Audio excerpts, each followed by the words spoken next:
DJ. What's up? DJ, you're the best, man. Let's see here. Got something to share. Copy link. I'm going to email it to myself here. I got my computer here. That's what I'm looking down at. So I'm going to email it to this computer here. Boom, boom. This is, okay.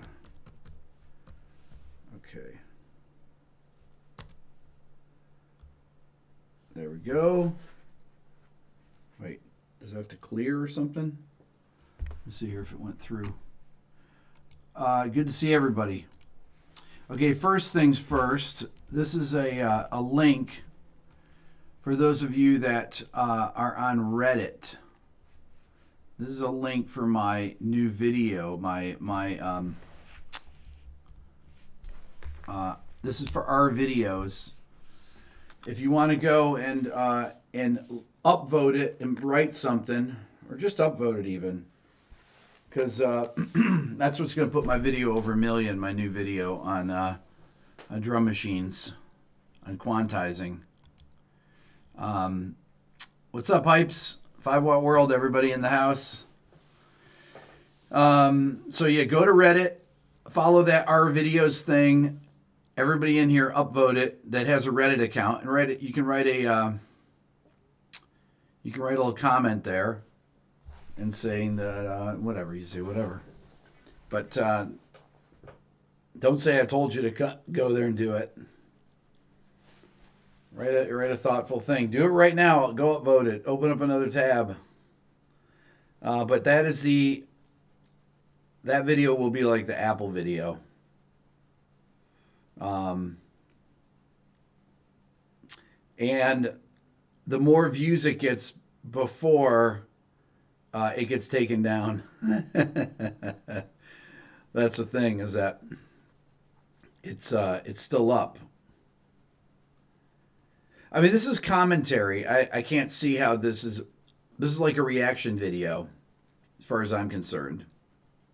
That video is. It's amazing the pushback. Very little pushback, though. But there's still pushback about it. It's very weird. Very weird. My thing isn't about quantizing. And it always annoys me. This old man yells at blah, blah crap. So this is what's going on in this. There are these assembly line producers, a number of them, that got all the gigs back in the day. And they record, a record in a couple weeks.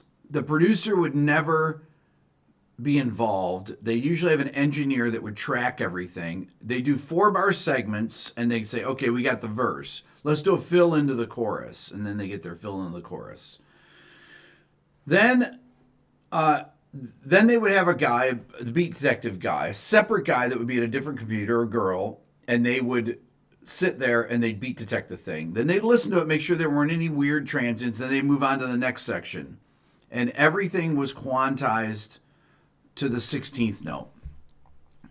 After that was done, they'd go to the bass, and they would do the same thing. The bass player would play, and they would go and they would essentially snap it to grid, the whole thing. They have somebody that would edit every single note of the bass part, okay? Then they go to the guitars. Now, with the guitars, usually, a lot of times the guitar players couldn't cut the parts, which is why they'd call Tim Pierce or Phil X. Those guys did guitars on all these records. These producers would call them up, and they would, and those guys, because it's the A&R person's fault that the bands got signed in the first place. You have to understand, they found bands that they look cool, and maybe they usually didn't even have good songs. It's the A&R guys had to be the ones that found the bands, and they got more cred if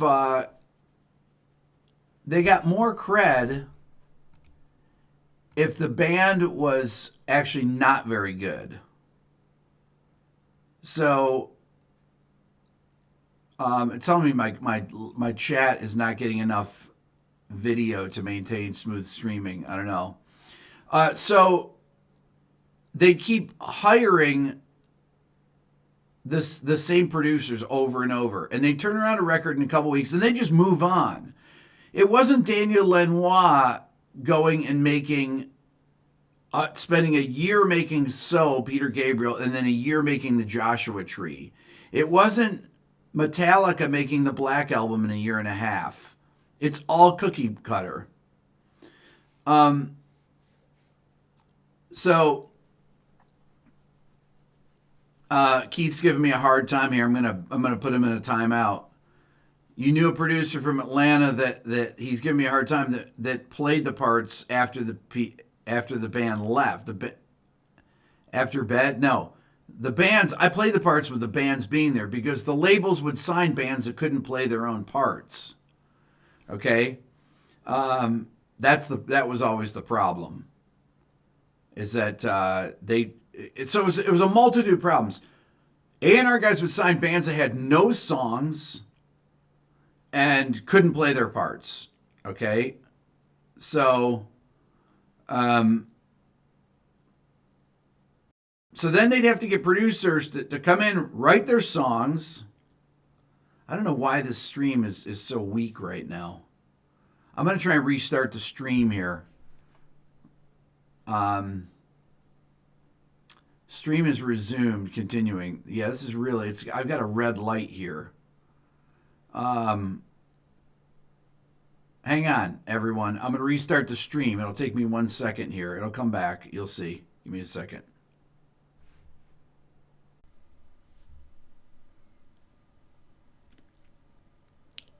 Okay. All right. So we're back here. I got green now. Green light. Everybody, am I back? Am I back? Yes, yes, yes. Here we come back. Great topic. Okay. I changed Wi-Fi's there. So, okay, so I'll get a call from an A&R guy, and here, this is literally how it would do. So there was a label. There's one label in particular. They signed a band. The person that signed them was out of their mind. They signed a band for 2 albums. They'd have a horrendous first record that sold, that didn't sell anything, but they were under contract and they had money, let's say a budget for $250,000 to make a second record. And the A&R guy, the new A&R guy, hated the band, so they sent him to me, and he says that okay, Rick, I want you to do what you can with this. And I would take the gig because, you wouldn't say no to these labels because there might be a gig that would happen that was on their label, and if you turn down the gig, it's kind of like these film composers. You can't turn down the gigs. So, because you might not get another gig again. I got young kids. I had to take the gigs. This is the thing. This is eventually why I got out of this. That's why I needed to find something else to do. I didn't want to be part of the problem anymore. So these same guys, other guys would get all the records. They get all the big major label records. And they would go and they would beat detect all the drums. Then when it would go to the mixers would put samples on beat detected drums. So the kick and snare would be replaced, but they would be replaced with single shot samples. A single shot means one velocity, one sound. So there'd be no, as you could hear, when you heard the Nickelback thing, when you heard all 3 of them, the snare was the same, had this weird ring on them, right? Because it was the same, it's called a one shot, right? People have been using them in hip hop and rap forever, one shots, just where it's just a one velocity hit. Nowadays with sampled drums, Superior Drums, Easy Drummer, they have multiple sampled everything. So that's why it sounded so weird, okay? Now, guys like Brendan O'Brien would not do this, but he wouldn't do, they would edit the tape and they'd cut things out and they'd finesse things around, but it was never this. Or they would just not use a click at all and just play. Someone sent me a website today that I'm not sure I can open up. There's a website that shows you the tempos. Like I wrote a program to show you the tempo variation of any song, and it did a BPM map on a graph. All contemporary songs were all flat. Green Day, doesn't matter what it is, all flat. All Zeppelin songs, Beatles songs were all over the place, right? That, and people say, oh, rock has moved on or blah, blah, blah. No, the people stopped liking rock because it was all beat detected, because it was all one tempo. It had no push and pull. There were no dynamics either. The whole idea of loudness wars came about because the whole idea of loudness wars was really, so if every kick and snare for the whole song is at the same velocity and the mixes are really compressed and limited, well, then your music is just flat. And that's it. Now, most metal records have programmed drums. That doesn't mean that they're bad. They just do. That's a fact. Bruford, yes. Oh, Brett, yeah. They're humans. These things would vary in tempos, of course. Subi, seems like Def Leppard contributed to that sound. I did a Twitter post on it, and I say that it's the it was based on a comment that I read though, but it's it's kind of the Def Leppard effect gone awry. It's the Mutt Lange effect gone way off the deep end, right? Where everything was hyper corrected. The funny thing is Mutt Lange produced Back in Black, okay? And Back in Black was one of the songs that I spotlighted. Started at 91 to 93. The chorus is 95. The second verse is at 92. Second chorus is at 95. Guitar solo was at 93 or whatever. But, then we did a Whole Lot of Love, and that thing's fluctuating all over the place. And the solo, because you remember it's, let's see if I'm thinking, bumped, bump, bump, da-da-da-da-da-da-da. The solo on A Whole Lot of Love, right? There's that whole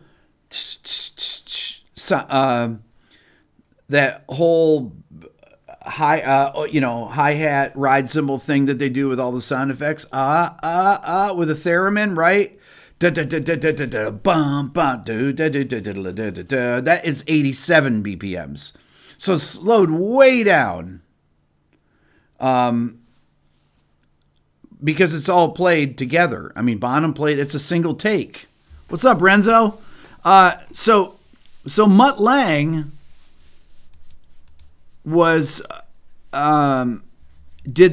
really champion, or was the first person to do this hyper editing thing. But the hyper editing stuff was still done on tape. Okay, those Def Leppard things were on tape. Now, one of the things is they use MIDI drums on some of the records because the drummer couldn't play a full drum kit, right? And I'm sure that those were all quantized, meaning that he was playing the MIDI notes that were producing they had a thing called time code back then. Well, time code. They would use what's it called? The Cooper. It's a thing that had MIDI that would track MIDI tempos. No, they'd use timecode. They would use timecode to do that. And it would drag the MIDI along on tape. So, but the, JC G. Irvin says, seems like a producer left the beat detective, autotune, and compression out of the music.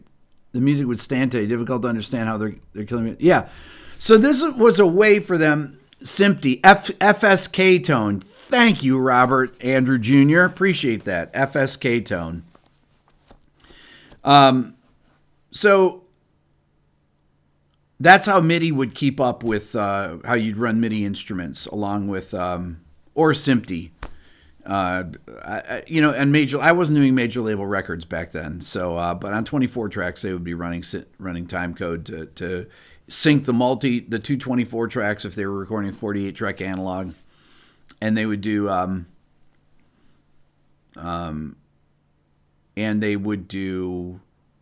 that would also keep track of your MIDI notes. Anyway, so that's where this whole hyper quantizing and hyper editing thing came. It's hyper editing as well. Now, on current production values on pop music. Oh, wait, I want to say something else that I didn't say in that video. I'm going to make a video on this. If you line up everything on a grid, okay, on a downbeat, it sounds very small. If you actually look at the transients of something played by live musicians, you'll notice the bass is when it sounds really good, the bass is usually a little bit behind the kick drum. Kick drum provides that initial smack, and then the bass fills in behind it, okay? Which is why people went for really dark tones, I think, a lot of the times, with B15s or SVTs, things that didn't have a lot of attack. Because the attacks, when you have a really sharp attack on a bass, in funk, for example, that would tend to clash with the kick drum. So a lot of times in funk, you'd have the bass player would be slapping, but then you'd have a kick drum that had a rounder sound, and so that they wouldn't clash with it. You wouldn't get all the flamming. Thank you, Jasco Plumbing. Appreciate it. But the thing of going back to how people started doing it, it really started happening around 2002 to 2003 or so. And then it gave the producers control to just get rid of the bands. They'd have the singers do 4 takes or so. Eventually it got to a point where they were doing Melodyne for the harmonies. So they would not even re-sing the harmonies. They would just take the existing performance, put it into Melodyne, shift it up a third, and then just go in and move the notes around. And it would create a harmony track, okay, without re-singing it. Now, I would do stuff like that when the singers had terrible ears, which happened all the time. The singers could not hear. They could not hear a harmony. You could sing it to them 100 times and they could not do it. So I would put it in a Melodyne. I'd create the harmony part and then I'd play it for them, and then we'd go part by part and punch it in. My God, this is the stuff I dealt with all the time. And I had no patience for that after a while. These were the bands that got record deals, you know? Back in tape, people had to be able to play. So only the bands that were great live got record deals, period. If you couldn't play live, you couldn't play in the studio, you couldn't get a record deal. And I'm not going to sit here while some kid, some 18-year-old kid that gets a record deal that can't even play their own songs. I'm not going to waste my time listening to them. My God. When you had bands with Jimmy Page in them or Jimi Hendrix or Eric Clapton or whoever, you had pros that could play, Jeff Beck, John Entwistle or Bill Bruford or, Chris Squire or Rick Wakeman. No, I've got kids in here that can't even play power chords without other strings ringing. I have to teach them how to mute with their index finger on the low E string when they're playing a power chord. My God, it's ridiculous. People that could not come up with their own harmony parts. I would never work with bands that had a second person. Hey, Peter, a second person that could sing. It's unbelievable. Really, to find a band with 2 guys that sing. My brother's 70s cover band had 5 guys that can sing, every person in his band. Because you know why? Because they're all in their 50s. And everybody could sing then. And then Renzo just talked about first verse, copy and paste the song. Oh my God, that goes on all the time. You know why? Some of that went on because the producers just couldn't deal with it. Because they were so bad, they couldn't listen to people try to do another take. It would take so long to get one take that was close to being in tune, that was even tunable. Because you'd have stuff that was so out of tune, it was untunable. But But this all falls on the A&R guy. The A&R guys were the ones that signed these crappy bands, period. And it's because, honestly, it's because the people had things like GarageBand and were able to make their own recordings. They'd get somewhere. They'd look at the analytics of it. It eventually got to be all analytics driven. If the people could prove that they had, if people could prove that that they could get views or listens or whatever through SoundCloud or whatever, that they just have kids looking at analytics that they'd pay $20,000 to in New York at the labels. I saw a question: is the intro to Hitch a Ride a loop? No, it's not a loop. No, I've got the I did the track. Definitely not a loop. It's a very easy part to play. And Tom Scholz is a phenomenally good guitar player. He didn't need to play a loop. Guys would just punch in until they got their part. But they wouldn't take 50 times to go to get the part. And so A&R guys this stuff was all about ego. They wanted to be the guys that they would sign a band and then go put them with a songwriter. So they wanted to be able to tell all the squeaks are in the same place. They're in the same place because when you move on the part, you move in the same place every time, and it does a squeak. Shall I demonstrate? Maybe I'll demonstrate it for you. These aren't new strings, so they probably won't squeak. But let me try. Let's see if we can demonstrate this. Okay, got my trusty old Gibson here. Let's see.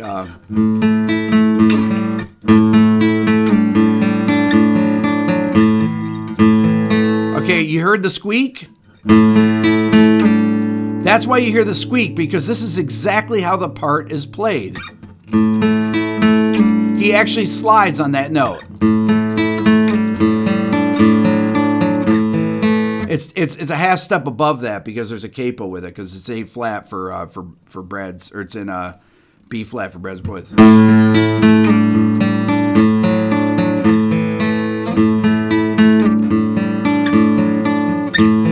That's why the squeak is there, okay? I just disproved that theory. I hope that you guys realize that. Now, how about that I can just remember the part right off the top of my head? There you go. As soon as I saw that IBJ, I was like, no, that part has a squeak because there's a slide in the middle of it. I know, the guitar sounds so good, doesn't it? So really, so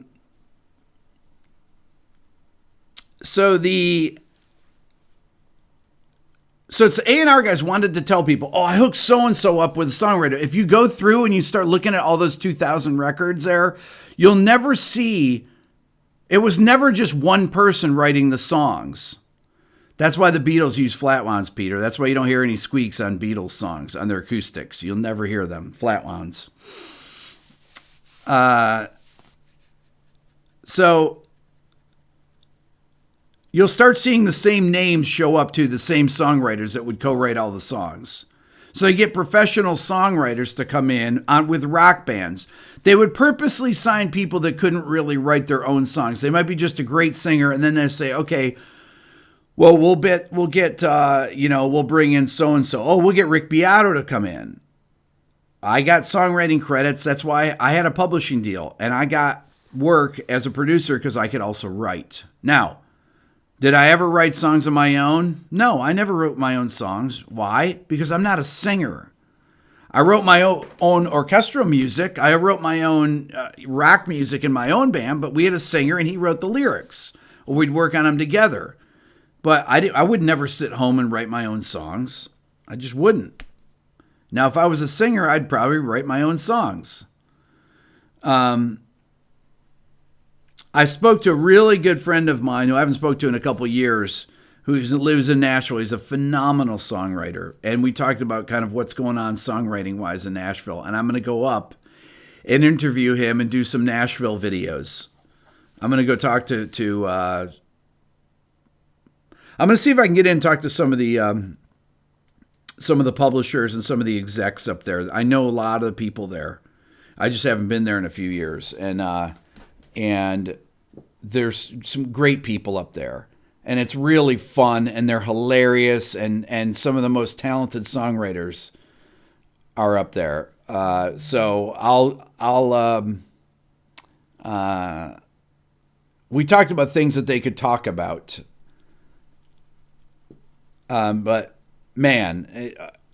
It's so great. These guys are pro. Like everybody that I wrote with had multiple #1 songs. They were pros, and they had them over the course of 25 years.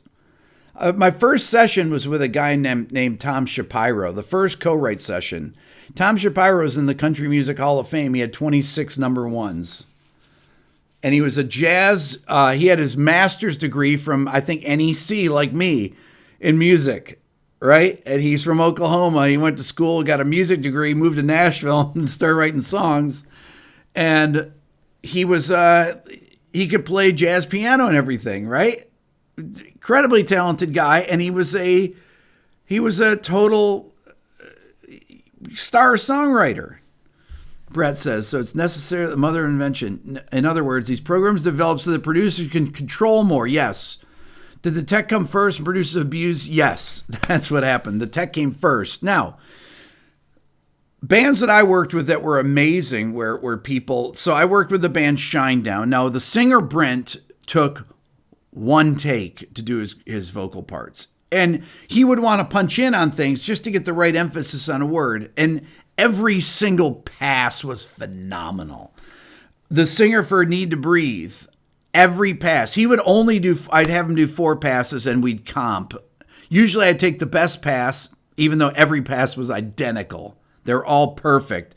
And you may be like, you know what? I think that line from the second verse was better in take 2. Then you'd put it in on a comp track and be like, no, it really doesn't make any difference. And then he'd come in and he would do the harmony parts. He could come up with his own harmony parts, you know, and if there was a weird harmony part that I would come up with, he could get it in one take because he had a great ear. And it's interesting. His name's Bear Reinhardt. So Bear was a great athlete in college. He played for Furman, and he was really a star receiver. And I think he was All-American. He was Bear's probably 6'1" or so, but I think he told me he could bench like probably 400 pounds when he was in college. It's really strong guy. And total jock, and his athleticism in his vocals, you know, these guys that are singers like that have this, that have these amazingly great voices, have this athleticism just like somebody that's a star athlete, where they can just do it every time. Shark 1987 says he's an underrated vocalist. I'm not sure who underrates his vocal. He's a phenomenally great singer. And he got the stuff in one take. And when you go watch Need to Breathe, it's dead on every time. He has an amazingly good ear for pitch. And when you hear Need to Breathe, that anybody that hears Need to Breathe knows they're incredible live. They just kill it because they're great players. Anyways,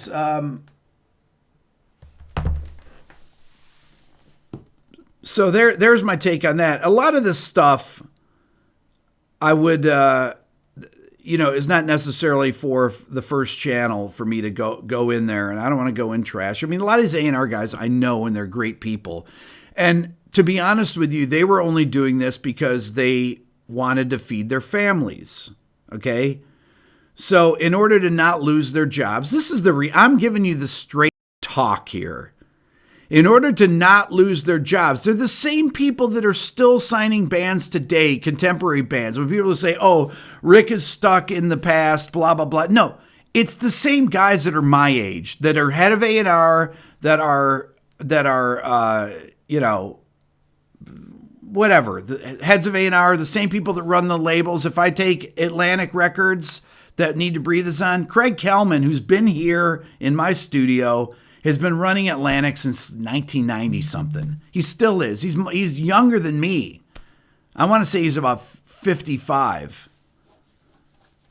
And he signed Big Rec.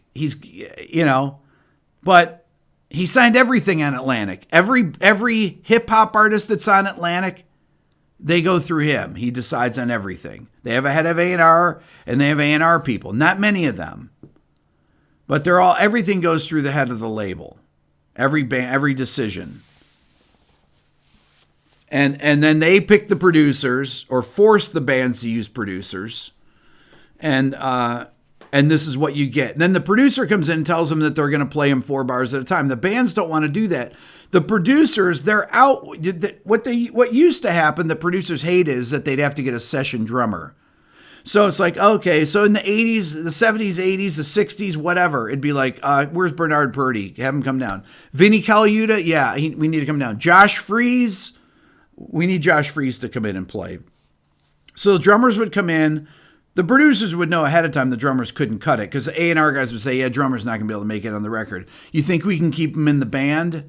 I don't know. He's pretty tight with these guys, so I think he'll stay in the band. Or now he's probably going to quit. This is literally why it got like this. So with Beat Detective, you were able to keep the crappy drummers in the band and you would just fix all their stuff. If you go back to the 80s though, and you look in record credits, if a person was, Vinny Colaiuta was thanked in there and not credited as the drummer, he played the drums on the record. Okay. In the 90s, if it said thank you to Matt Chamberlain, but it had a different drummer, the drummer from the band on there, Matt Chamberlain played all the drums on the record. All you have to do is look at the thanks. If you want to see there was a session drummer on there, because they always got thanked. Thanks to Josh Freese, blah, blah, blah. Yet it has the band's drummer's name on there as drums. But they never played on the record. Whoever the band is. That's how you could tell. Ringo played on the Beatles records. Why? How do you know? Because you can watch Ringo play on the making of Let It Be. Because you could watch Ringo play live with the Beatles up till 1966.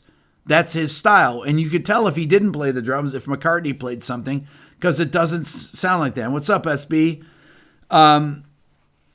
If Carol Kay was thanked on a record, she played drums. Or she played bass, I mean. That's it. This is how it worked. This has been going on since the beginning of the time. A lot of people in the bands couldn't cut the parts in the studio. It was too difficult. They couldn't play with a click.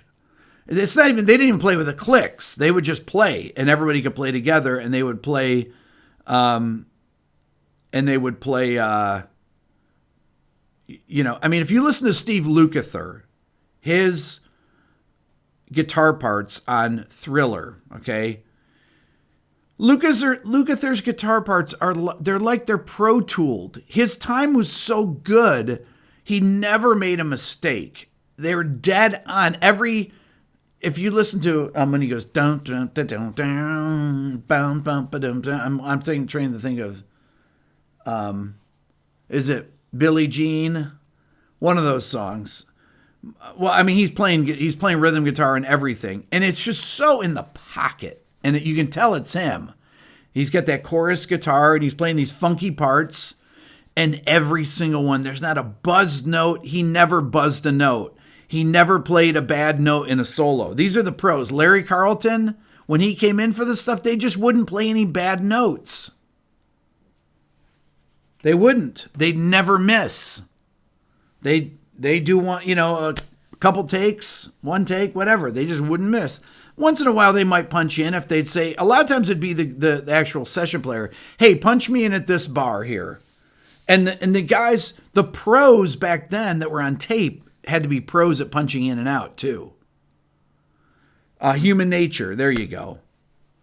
And he'd do those little single line things. It'd be unbelievable. Okay, so, it looks like my output's low here again. Maybe I'm talking about something I shouldn't be talking about, right? Okay, so I want to play a song right now because I want to see if it's going to get dinged. It's the new Brad Mehldau single because I want to talk about it. I want to make a video. I want to do what makes this song great. Okay, so I'm going to play it here. I'm going to see if it gets blocked, even though this is a great video here, but I need to use this test. Check it out.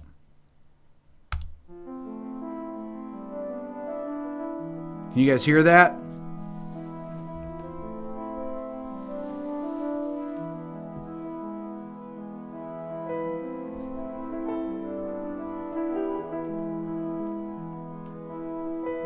Single came out last week or 2 weeks ago.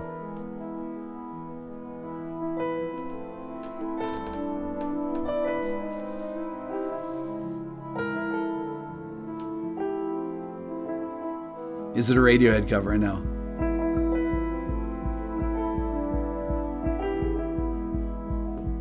If any of you know Brad Mehldau and have his email, send it to me.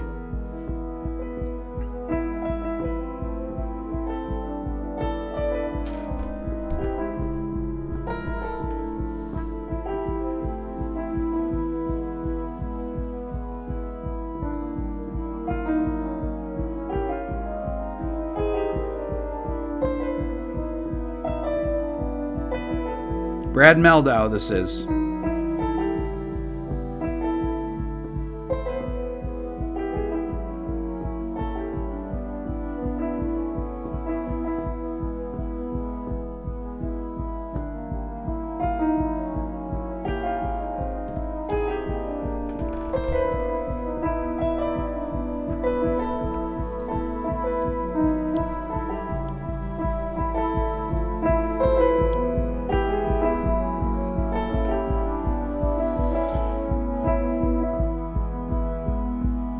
Great.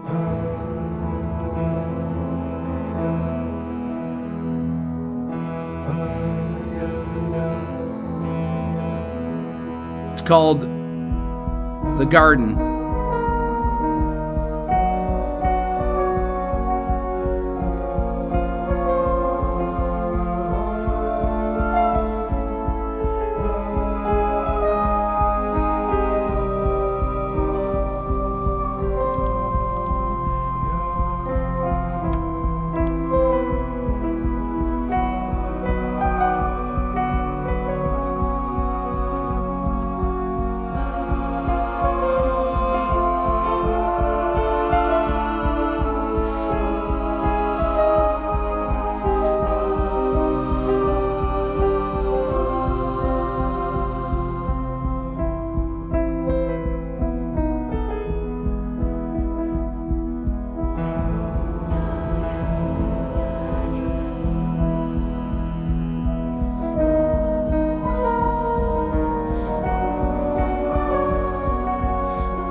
He's the heir to Jarrett. That's why it sounds like Jarrett.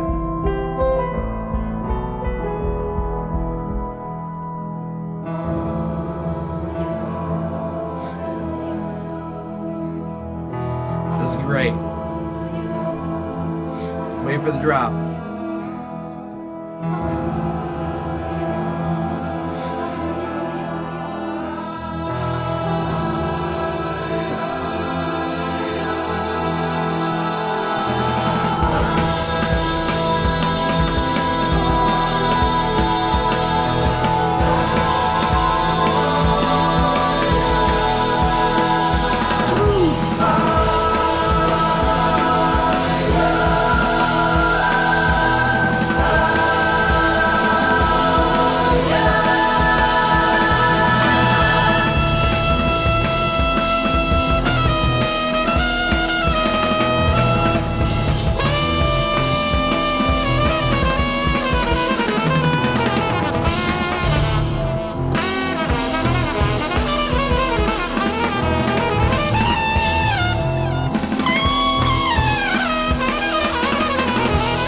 Okay.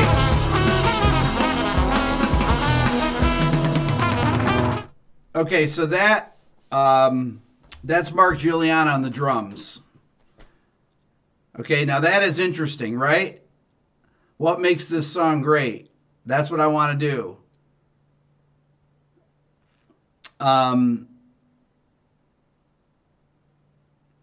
That is really, that's some brilliant stuff there. That's absolutely beautiful. Yeah, it's Mark Giuliano on the drums. He's let's see, Brad's how old's Brad? 50 now. Brad was born in 70, so he's 49. And Brad was born in 70, and Mark Giuliano was born in 80, so he's 39. Is that right? Yeah. But that's something that's played to a click track, obviously. But you hear all those influence, the drum and bass influences, right there, the drum machine kind of influences that are influencing his drumming there. It's amazing. So cool. It's a great blend. The song goes, that's about only half of the song right there. That's about 5 minutes of 7 minutes and 20 seconds. So I want to do what makes this song great on that song so that people are thinking like, what is this? I've been working with the girls. Is it blocked yet? It's not blocked yet, but the girls have been content issues detected. Oh my God, content issues detected. Wow. Okay. It says my stream's not receiving enough output. There we go. That song is called The Garden. So it said content issues detected. That's Brad Meldau, which means they're going to block the video in real time.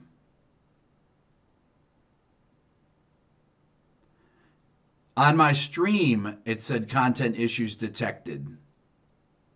Yeah. This is the second time I've seen that. I should have screenshotted it. I guess you can't talk about things. Somebody said, oh, None Such, you should have no problems with them. No, they are blockers, I'm pretty sure. None Such Records are blockers. How much money are they going to make off this? You know? How much money are they going to make from streaming of this? How popular is this song? I mean, it's ridiculous. The song would be popular if, could be popular if I played it for a bunch of people that never heard of Brad Meldau. It's ridiculous. Live blockers, that's right. This is the second time it's happened. I was doing this. I played off Spotify on another stream a few weeks ago that got blocked. And I'm going to look at my email, see if I got the copyright notice already.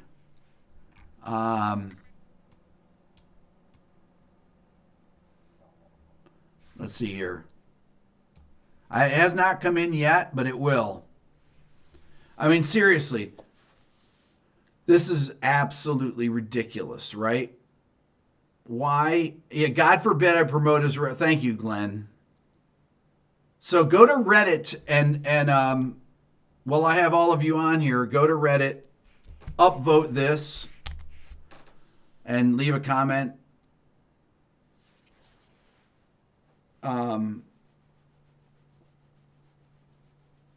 If it were not for this video, you would not have heard of this song. Well, there you go, right? I mean, it's completely absurd. It's maddening, Deb. You're right.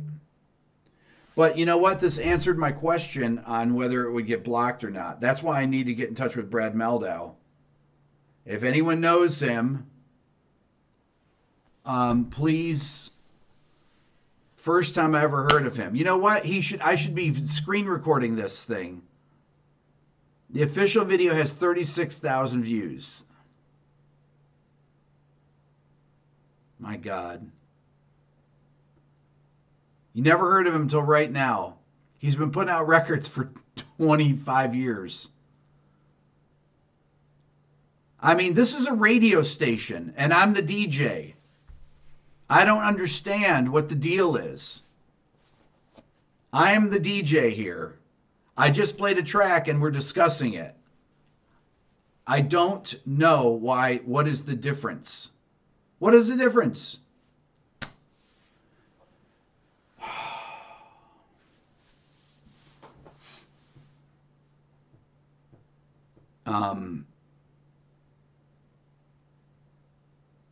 Thanks for playing something worth a listen. Was it a block for Boston? No, Boston doesn't block. Brad Meldau.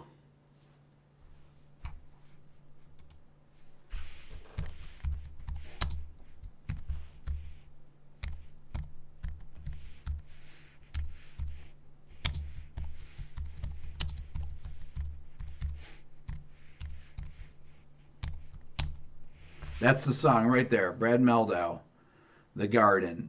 It's his new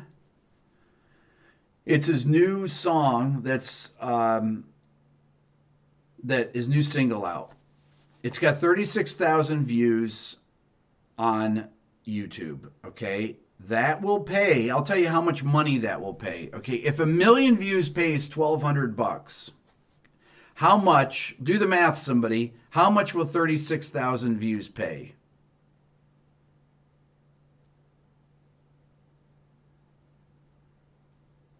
Someone can do the math there. So we have some mathematicians. If 1 million views pays $1,200, how much does 36,000 views pay that he has on his official video? Can anyone figure this out?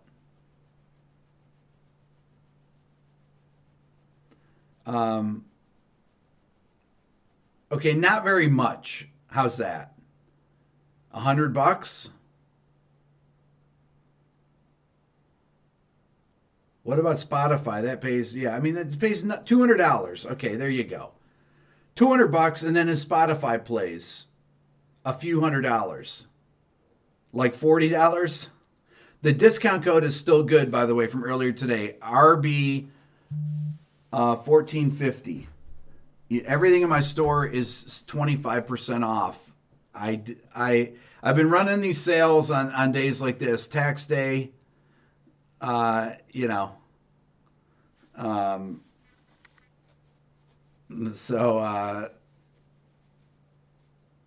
Gabriel's new CD. It drops in May. Okay, thank you, Brett. Brett, come on, you must know somebody that knows Brad Meldau. Okay, $43. So I'm guessing it's 40. Okay, so I'm guessing $43. So $40 he's got from his YouTube streams, and I don't know how many plays. Does it say how many plays it has on? Can anyone look on Spotify and see how many plays there are?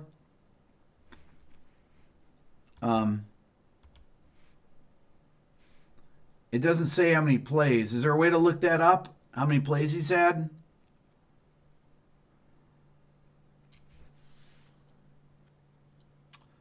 Where can you learn more about music theory education? You're interested in how I know so much? Well, go watch my channel. That's where you can learn it. How do I know so much? Because I learn something and I don't forget it.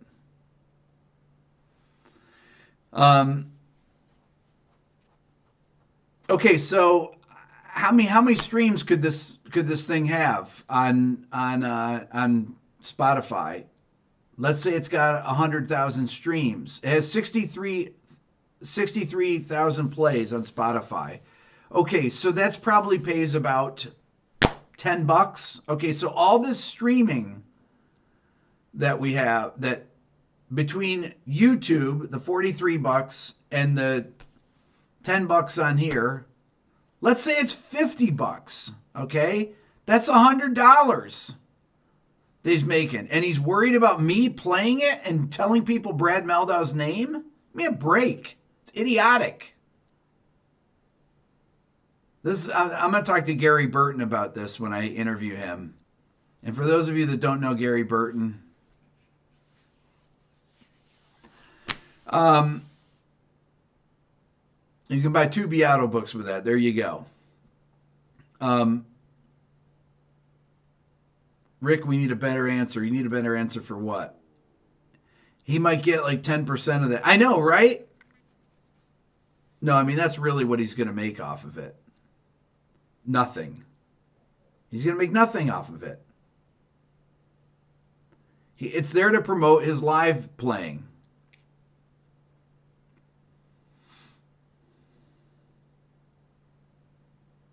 The streaming, Spotify or the streaming is making the labels a ton of money, but it just doesn't filter down to the performers. That's the problem, or the writers.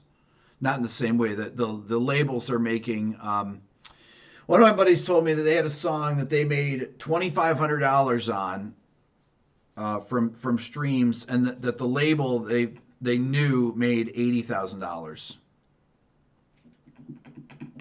Okay. It's definitely not Brad, it's lawyers. Come on, dog, you don't know that. It's lawyers. It's the record label. Don't go pushing stuff out there like it's definitely not Brad. Do you know Brad? If Brad said, hey, I'm putting out the record myself on my own label, not through none such. I don't know why he's putting his record through none such. When am I interviewing Gerry? In a couple weeks. Can't wait. Why does Brad have to do it? You know what? You wouldn't have to do it on None Such if you came on some shows like this with people that want to talk about how great your record is and how they should know who you are. None of this matters. The stream's going to get the video's going to get taken down anyways. Okay, so please upvote on Reddit. I'll give you the thing one more time. This is the thing. You have to have a Reddit membership to do that. You can't just go over there and upvote it. Brad is not flagging my video. Do you know Brad, Doug? Do you know Brad? Because Brad determines if he signs to a label, okay, like None Such, he knows exactly what they're... No, he's not searching YouTube. Of course he's not. He's signing to a label that takes everything down. Guarantee you he knows that. Brad. You know what? All right. Okay. Goodbye, Doug. Brad is not searching. Of course he's not searching. All right. Sorry about the echo. I'm out of here. I've got to go anyways. Thank you so much, everybody. Yeah, I know Reddit is not a democracy, and they won't do it.